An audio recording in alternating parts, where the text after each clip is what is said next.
तो welcome back to my YouTube channel study maths 91। तो कैसे हैं आप सभी लोग, उम्मीद है अच्छे होंगे। तो मैं आप लोगों के लिए बहुत ही इंपॉर्टेंट क्लास लेके आई हूँ 25 के फर्स्ट शिफ्ट वाले, सेकंड शिफ्ट वाले और 30-31 के सभी लोगों के लिए। क्यों? क्योंकि आपको पता है वर्णमाला, ठीक है, बहुत क्वेश्चन पूछे जा रहे हैं वर्णमाला से और बच्चे क्या करते हैं, यहीं पे गलत कर देते हैं। सगोस में, अल्पप्राण महाप्राण में, या और भी कोई भी क्वेश्चन बन सकता है, जैसे ऋषि क्या है, मूर्धन्य है या फिर तालव्य है। तो वो एक ही क्लास में आपके सारे डाउट क्लियर हो जाएंगे, एक भी क्वेश्चन आपका गलत नहीं होगा वर्णमाला से, ठीक है। तो मैं इसीलिए ये क्लास लेके आई हूँ ताकि आप लोगों को एग्ज़ाम में ये 1 से 2 से 3 क्वेश्चन भी बन रहे हैं तो वो गलत ना हो, ठीक है। तो इसीलिए ये इंपॉर्टेंट क्लास है भाई। 6-8 नंबर बहुत होते हैं जब किसी एग्ज़ाम में हमें कंपटीशन में बैठना होता है, तो एक एक नंबर बहुत होता है। तो ये क्लास ज़रूर देख के जाना, बहुत इंपॉर्टेंट क्लास होने वाली है। एक ही क्लास में सब कुछ क्लियर हो जाएगा आपका, ठीक है। देखिए स्वर, पहले हम बात करते हैं स्वर की, ठीक है। पहले हम बात करते हैं स्वर की। स्वर कितने स्वर कौन कौन से होते हैं? आ, ई, उ, ऋषि, ए, ओ, आ, ठीक है। ठीक है, ये होते हैं आपके 11 स्वर होते हैं। कितने? 11 स्वर होते हैं आपके। कितने स्वर होते हैं? 11। ये भी क्वेश्चन पूछा जा सकता है कितने स्वर होते हैं। मात्रा के आधार पर स्वर के भेद कितने होते हैं? 2 होते हैं, ठीक है। मात्रा के आधार पर 2 होते हैं। ये देखिए वैसे 3 होते हैं लेकिन मात्रा के आधार पर हम 2 मानते हैं, क्योंकि फ्लुस स्वर क्या है, संस्कृत भाषा में होते हैं, हिंदी में नहीं, ठीक है। फ्लुस स्वर किस में होते हैं? संस्कृत भाषा में होते हैं, हिंदी में नहीं होते हैं। लेकिन अगर हम बात करें लघु स्वर और दीर्घ स्वर, तो देखिए आ, ई, उ, ऋषि काल के एक मात्रिक छंद होते हैं, ये द्विमात्रिक छंद होते हैं। ये आप सॉरी मात्रा के आधार पर ये द्विमात्रिक होते हैं, ठीक है। चलिए अब हम बात करते हैं स्वर, ठीक है। देखिए सजातीय और विजातीय भी कभी कभी पूछ लिया जाता है, तो एक बार देख लीजिए सजातीय कौन से होते हैं? आ प्लस आ बड़ा आ बन जाता है, छोटी प्लस छोटी, यानी कि एक जैसे, छोटा ऊ बड़ा ऊ। अब आता है आ प्लस ही ए बनता है, आ प्लस ए बनता है, इस तरह से, ठीक है। नेक्स्ट है अयोगवाह कौन से होते हैं? कभी कभी अयोगवाह पूछ ली जाती है। तो अंगह और अंगह वर्णों की संख्या क्या होती है? 2 होती है अयोगवाह, ठीक है। चलिए और देख लेते हैं। अब आता है सबसे मेन, उच्चारण के आधार पर स्वर के 6 भेद होते हैं भाई। उच्चारण के आधार पर स्वर के 6 भेद होते हैं। देखिए कंठ स्वर, कंठ स्वर में कौन आएगा? आ और आ, कंठ से बोलने वाले स्वर कौन से होंगे? ये कल पूछा गया था, आपने देखा था मूर्धन्य स्वर ऋषि, ये भी पूछा गया था। ओष्ठ स्वर है ना, तो ये क्वेश्चन बन रहे हैं। अब आता है, याद रखेंगे कंठ के आधार पर कौन से होंगे स्वर? कंठ के आधार पर होंगे, पहले तो उच्चारण के आधार पर 6 स्वर के 6 भेद होते हैं। कंठे स्वर होते हैं आ और आ।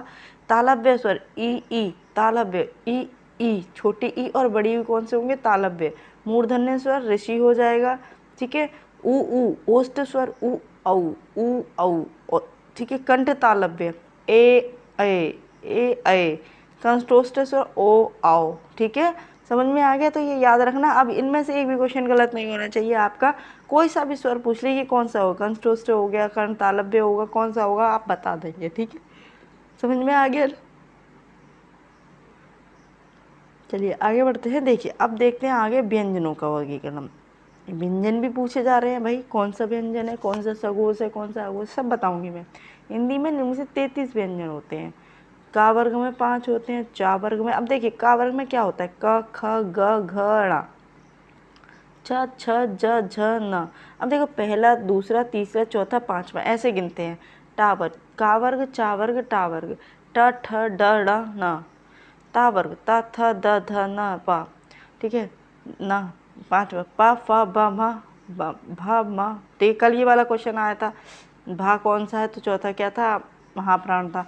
अंतस्त्रीय कौन से होते हैं? अंतस्त्रीय होते हैं 11, लावा 4 होते हैं, ऊष्म भी 4 होते हैं। तो टोटल व्यंजनों की संख्या कितनी हो गई? 33 हो गई, ठीक है। गिनने के बाद 25 और 8 33। और ये भी पूछी गई थी टोटल संख्या उस दिन, ये भी पूछा गया था ऊष्म और जो अंतस्त्रीय व्यंजन है कितनी संख्या होगी? तो भाई टोटल मिला के 8 होगी। तो क्वेश्चन ऐसे ही बनते हैं। अब देखते हैं व्यंजनों का वर्गीकरण उच्चारण के आधार पर देखते हैं, उच्चारण यानी बोलने के आधार पर, ठीक है। देखिए कंठ्य व्यंजन कौन कौन से होंगे? का से, देखिए का से हम कहते हैं का वर्ग, तो का से कंठ्य, याद रखिए, मैं ट्रिक बता रही हूँ। का से कंठ्य, का से का वर्ग, ठीक है, कंठ्य का वर्ग, ठीक है। तो क, ख, ग, घ, ढ, ण, हा, और हा भी याद रखना है इसमें। हा जो होता है, हा भी कैसा होता है आपका? कंठ्य होता है, ये हा, ठीक है, याद रखेंगे। एक हा भी इसमें जोड़ लीजिए, हा कैसा होता है? कंठ्य होता है, ठीक है, याद रहेगा। अब होता है तालव्य। देखिए तालव्य कैसे याद रहे, चा, चा जब आपने बोला तो ऊपर जीभ छुली तलवे पे, छुली या नहीं, च, छ, ज, झ, न्यान या श, छिली ना, इन सबको बोलने में क्या जीभ छुल रही है तलवे पे, तो याद रखिए ना तालव्य हो गए, ये कैसे हो गए तालव्य। अब आते हैं मूर्धन्य। देखिए मूर्धन्य कैसे याद रखेंगे, टा, टा मतलब जीभ बिल्कुल पीछे जाके छुल रही है, मूर्धन्य टा, टा, ठ, डा, ढ, ण, रा और शा, ठीक है, इस तरह से याद रखें मूर्धन्य। ठीक है, तो टा वर्ग के सभी क्या होते हैं मूर्धन्य। पहले आएंगे कंठे, का वर्ग कंठे हो गए, तालव्य हो गए, चा वर्ग, मूर्धन्य हो गया टा वर्ग, और दंते, दंते तो आप आराम से बचा लेंगे, ता, था, दा, धा, ना और ला और शा। ठीक है, ये कैसे हो गए दंते। ठीक है, दंते समझ में आ गया। चलिए आगे देखते हैं। ध्यान रखें ना, ला, सा ये सब संस्कृत भाषा में वस्त व्यंजन, ये सब आप लोग मत देखिए। अब आता है ओष्ठ व्यंजन, प, फ, ब, भ, ये तो आपको पता ही है। फ मुंह से बोलोगे तो बोल के ही पता चला जाएगा कि पा, फ, भ, भ, म ना, ये ओष्ठ व्यंजन है। अब नासिक के, तो देखिए नासिक के सारे जो लास्ट वाले वर्ड होते हैं णा, णा, णा, णा, ना और माँ, ये कैसे हो जाएंगे नासिक के व्यंजन हो जाएंगे। ठीक है, इतना याद रहेगा। चलिए आगे देखते हैं, और भी बहुत कुछ है अभी। अब आते हैं आपके अल्प प्राण और महाप्राण पर। किस पे, अल्प प्राण और महाप्राण। क्या होता है, देखिए प्राण का अर्थ होता है वायु, प्राण का अर्थ क्या होता है वायु।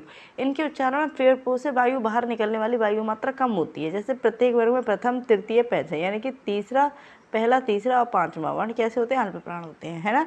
और कौन कौन से, या, रा, लावा यानी अंतस्थ वर्ण भी जो होते हैं वो भी आपके कैसे होते हैं अल्प प्राण होते हैं। देखिए या, रा कोई ऊष्म व्यंजन नहीं, मतलब जो फेफड़ों से बाहर जो हवा है वो कम निकल रही है। नेक्स्ट है, इनके उच्चारण में फेफड़ों से बाहर निकलने वाली हवा की मात्रा अपेक्षाकृत अधिक होती है। जैसे प्रत्येक वर्ग के द्वितीय और चतुर्थ, जैसे शाह हवा निकली ना थोड़ी, शाह, शाह, श, श, है ना। देखिए का आपने आराम से बोल दिया, खा, क, ख, देखो थोड़ा सा अंतर आया इस तरह से। ठीक है, तो याद रहेगा महाप्राण याद रहेंगे 1, 3, 5 और वो सॉरी अल्प प्राण 1, 3, 5 और महाप्राण 2 और चौथा। ठीक है, इतना याद रखना है। चलिए आगे देखते हैं। देखिए अगर हम बात करते हैं संयुक्त व्यंजनों का स्वतंत्र प्रयोग, तो देखिए संयुक्त व्यंजन कितने होते हैं, 4 होते हैं, जहाँ 2 या 2 से अधिक व्यंजनों का संयोग रहा। देखिए छा किससे मिलकर बनता है, का और प्लस शा। ठीक है, छा। या किससे मिलता है, जा प्लस या, ये भी पूछ लिया जा सकता है कौन से किससे मिलकर बनता है, क्वेश्चन कहीं से भी बन सकता है। त्रा बनता है ता और हलंत होता है इस पहले वाले के नीचे, का प्लस रा। ठीक है, शा प्लस रा, श्रा बनता है शा प्लस रा, का प्लस शा, याद रखना ये। ठीक है, स्क्रीनशॉट लेना, देख लेना एक बार सबके लिए। चलिए अब देख लेते हैं अघोष और घोष या सघोष। सघोष को ही घोष भी बोलते हैं। तो देखिए ये इंपॉर्टेंट है, बार बार पूछा भी जा रहा है। परिभाषा, इन ध्वनि के उच्चारण में स्वर तंत्रियों में कंपन नहीं होता है और इसमें कंपन होता है। अब देखिए प्रत्येक वर्ग के प्रथम और द्वितीय वर्ण यानी कि 12 याद रखो। तो प्रत्येक वर्ग के प्रथम और द्वितीय वर्ण यानी कि पहला और दूसरा तथा शा, शा, श, देखिए तीनों शा और प्रथम वर्ग मतलब प्रत्येक वर्ग के पहला और दूसरा ये कैसे होंगे, ये अघोष होंगे। याद रखना ये कैसे होंगे, अघोष होंगे। दूसरा है प्रत्येक वर्ग के तृतीय, चतुर्थ और पंचम, यारा और ला, वा है ये अंगा, ये सभी कैसे होंगे, सघोष होंगे। ठीक है, ये याद रखना है आपको। समझ में आया। देखिए अब दोनों में अंतर याद रखिए, महाप्राण और अल्पप्राण। अल्पप्राण कैसा होता है 1, 3, 5, महाप्राण 24 और सघोष क्या हो, देखिए अघोष होगा 12 और सघोष होगा क्या हो जाएगा 2, 2, 3, 5, इस तरह से याद रखना। ठीक है, पहला, दूसरा और तीसरा, चौथा, पांचवा, सॉरी तीसरा, चौथा, पांचवा। ठीक है, इस तरह से आपको याद रखना है। आगे देखिए आगे क्या करेंगे, तो इस तरह से आपको याद रखना। देखिए अघोष व्यंजन ऐसे देख लीजिए थे, अघोष व्यंजन पहला, दूसरा, ठीक है, पहला, दूसरा, तीसरा, चौथा, पांचवा। ठीक है, इस तरह से आपको याद रखना है। और कौन सा, तीनों शाह कैसे होते हैं, तीनों शाह होते हैं अघोष, तीनों शाह कैसे होते हैं अघोष होते हैं। और बाकी या, रा, लावा ये चारों कैसे होते हैं, सघोष होते हैं। और हाँ भी आपका सघोष होता है, याद रखेंगे। चलिए आगे और चीज़ देख लेते हैं।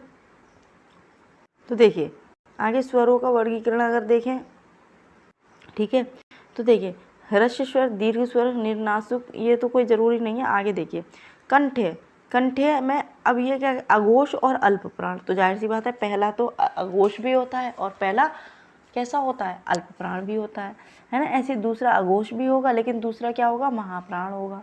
ठीक है। सघोष तीसरा क्या हो जाएगा, सघोष होगा लेकिन अल्प प्राण होगा। तो ये समझ में आ गया आपके, है ना, समझ में आ गया। इस तरह से आपको ये याद करना। चलिए अब मैं क्वेश्चन करा देती हूँ आपको। चलिए वर्णमाला से रिलेटेड क्वेश्चन, वर्णमाला किसे कहेंगे बताइए। तो वर्णमाला किसको कहेंगे, ये भी क्वेश्चन पूछा गया था कि नहीं। वर्णों के व्यवस्थित समूह को ही वर्णमाला कहते हैं। ठीक है, चलिए आगे। भाषा की सबसे छोटी इकाई कौन सी है, तो भाषा की सबसे छोटी इकाई वर्ण होती है। भाषा की सबसे छोटी इकाई वर्ण होती है। ठीक है, ऑप्शन डी। चलिए हिंदी वर्णमाला में वर्ण है, हिंदी वर्णमाला में कितने वर्ण है भाई, 52 वर्ण है हिंदी वर्णमाला में। ठीक है, भाषा की सबसे छोटी इकाई क्या है बताइए। भाषा की सबसे छोटी इकाई वर्ण होती है। ठीक है, कौन सी होती है, वर्ण। ऑप्शन सी आंसर है इसका।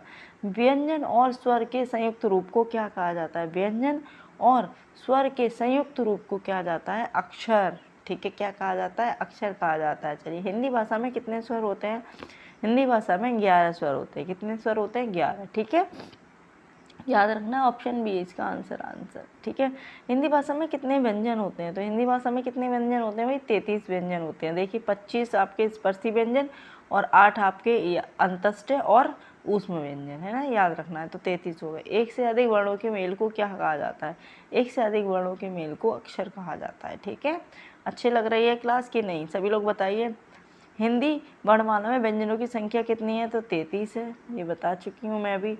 जिनका उच्चारण स्वतंत्रता से होता है और जो व्यंजन के उच्चारण में सहायक होते हैं उन्हें स्वर कहते हैं भाई। ठीक है, उन्हें स्वर कहते हैं। ऑप्शन बी आंसर है इसका। चलिए आगे देखते हैं, नेक्स्ट क्वेश्चन है। ठीक है, हिंदी में ध्वनियों कितने प्रकार की होती हैं, हिंदी में ध्वनियाँ 2 प्रकार की होती हैं। ठीक है, हिंदी में ध्वनियाँ 2 प्रकार की होती हैं। वर्णमाला में स्पर्श व्यंजनों की संख्या कितनी होती है भाई, स्पर्श व्यंजनों की संख्या 25 होती है। का वर्ग, टा वर्ग, चा वर्ग, ठीक है, ता वर्ग, इस तरह से। ठीक है, यही तो होते हैं। भाषा की सार्थक लघुत्तम इकाई किसे माना जाता है, तो शब्द को माना जाता है। सार्थक पूछा है, लघुत्तम नहीं, सार्थक लघुत्तम तो शब्द होता है।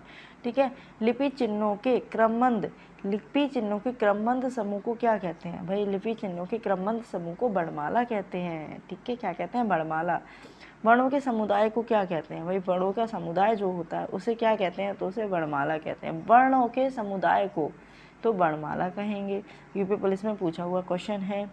हिंदी भाषा में कुल कितने व्यंजन है भाई, बार बार पूछा जा रहा है, 33 व्यंजन है। ये भी कांस्टेबल, बिहार कांस्टेबल का है।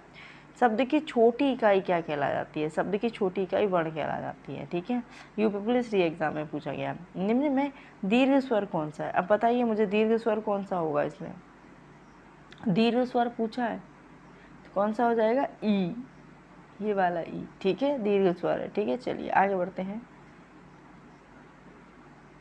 ठीक है, नेक्स्ट क्वेश्चन है फ्लुश नहीं आगे और हाँ, चलिए नेक्स्ट क्वेश्चन है यार, कौन सा मूल दीर्घ स्वर नहीं है, मूल दीर्घ स्वर नहीं है, ओ नहीं है मूल दीर्घ स्वर। ठीक है, देखो बाकी ये सब तो मूल है ना, इसमें कोई मिलावटी तो है नहीं, मूल है।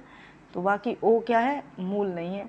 हिंदी भाषा में ह्रस्व स्वरों की संख्या कितनी है, ह्रस्व स्वरों की संख्या कितनी है, 4 है। ठीक है, ह्रस्व स्वरों की संख्या कितनी है, 4 है। ठीक है, चलिए आगे देखते हैं। दीर्घ स्वर कौन से, मैंने सब बता दिया आपको अभी।